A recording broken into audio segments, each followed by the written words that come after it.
ये जब सरकार में थे समाजवादी के लोग तो कह रहे थे कि बाबा साहब के पार्क को मैरीलैंड बना देना चाहिए। ये समाजवादी के लोग कह रहे थे। जो माननीय बहन जी ने बनाया है डॉक्टर भीमराव अंबेडकर सामाजिक परिवर्तन स्थल, उसको समाजवादी के लोग क्या कह रहे थे कि सामाजिक परिवर्तन स्थल नहीं, अय्याशी का अड्डा है। बोले थे कि नहीं? ऐसे लोग जयंती मना रहे हैं। ये ड्रामा नहीं, नाटक नहीं तो और क्या है?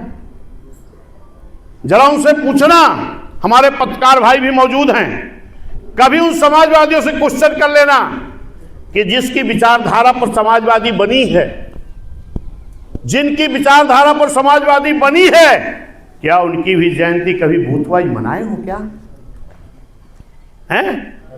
उनकी विचारधारा से भरोसा रूठ गया आपका क्या? जिन माननीय मुलायम सिंह यादव जी की बनाई गई पार्टी को कब्जा करके आपने हथियाया है, जिनकी बनाई हुई पार्टी के अध्यक्ष हो, जिनकी बनाई हुई पार्टी के बल पर मुख्यमंत्री बने, क्या उन कभी माननीय मुलायम सिंह यादव जी की जयंती भूतवाई मनाए हो? नहीं। तो ये बाबा साहब की भूतवाई जयंती मनाना ये तुम्हारा ड्रामा नाटक नहीं है, तुम्हारी डर नहीं है तो क्या है? लेकिन ये बहुजन समाज का मिशन मूवमेंट रुकने वाला नहीं है। अगर माननीय बहन जी ने ऐलान किया है कि 27 में हम सरकार बनाएंगे तो बनाएंगे बनाएंगे बनाएंगे, तय कर लेना है और इस पे हमें काम करना है। और इस पे काम करने के लिए हमें सबके अंदर एक जिद और जुनून आना चाहिए, एक गुस्सा आना चाहिए कि जिस तरीके से साजिश करके लोग हमें कमजोर कर रहे हैं। जैसे 24 के चुनाव में अगर अलग अलग दल बनते हैं ना तो अलग अलग विचारधारा होती है कि नहीं? अलग अलग दल है तो अलग अलग विचारधारा है, वरना किसी दल के साथ लग के काम करते अलग दल नहीं बनाते। लेकिन 38 दल के लोग इकट्ठा हो गए भाजपा की अगुवाई में, एनडीए गठबंधन, अब 28 दल के लोग इकट्ठा हो गए कांग्रेस समाजवादियों के साथ। एक और लोग निकले हैं नीला झंडा लेके, लेकिन माननीय मसीहा कांशीराम साहब कह के गए हैं कि जिस झंडे में हाथी होगा अगर वो झंडा आपके घर तक आ जाए तो मान लेना कि कांशीराम साहब आपके घर आ गए हैं। ये माननीय साहब बोले थे कि नहीं?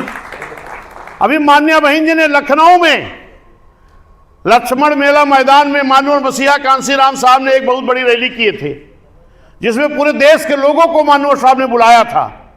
और बुला करके माननीय साहब ने क्या कहा था कि आज मुझे भरोसा हो गया है कि एकमात्र मेरी शिष्य बहन कुमारी मायावती जी, ये भगवान बुद्ध के विचारों को, सम्राट अशोक के विचारों को, ज्योतिबा फूले, बाबा साहब, छत्रपति साहू जी, जो भी बहुजन महापुरुष हैं, उनके विचारधारों को लेकर आगे बढ़ सकती हैं, ये मुझे पूरा भरोसा हो गया है।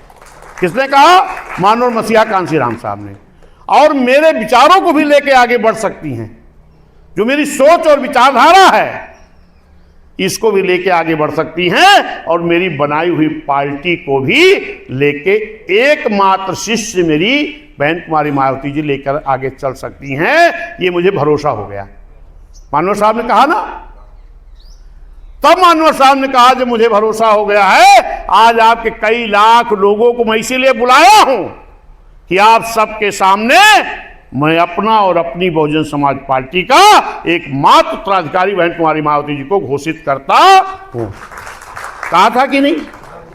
अगर माननीय मसीहा कांशीराम साहब ने अपने जीते जी माननीय बहन जी को अपना एकमात्र उत्तराधिकारी बना के गए हैं, तो बीच में कौन उत्तराधिकारी हो सकता है? बीच में दूसरा चेला कौन बन सकता है? जरा सोचो कि क्या कोई भी चेला अपने गुरु की बनाई हुई पार्टी का विरोध करेगा? कोई भी चेला, कितना भी घटिया चेला होगा, तो अपने गुरु की बनाई हुई पार्टी का विरोध करेगा क्या? बोलिए। और अपने गुरु के बनाए गए उत्तराधिकारी का विरोध करेगा क्या? नहीं करेगा ना। और अगर इस तरह कोई फर्जी चेला बनके अगर अपने गुरु की बनाई गई पार्टी का, अपने गुरु के द्वारा बनाए गए उत्तराधिकारी का अगर विरोध करता है तो समझ लेना कि किसी ना किसी बड़ी साजिश का शिकार हो गया है। समझ में आया कि नहीं? तो इसलिए हमें अपने नारे में एक नारा और जोड़ना है कि जिस झंडे में हाथी होगा वही हमारा, जिस झंडे में हाथी होगा वही हमारा साथी होगा। जाति पे ना पाती पे बटन दबेगी, ठीक है। अब आज लेकिन हमें एक ही नारा लगाना है, 14 अप्रैल को लखनऊ चलो, लखनऊ चलो। 14 अप्रैल को जोर से लगावा ताकि लखनऊ तक सुनाई पड़े। 14 अप्रैल को,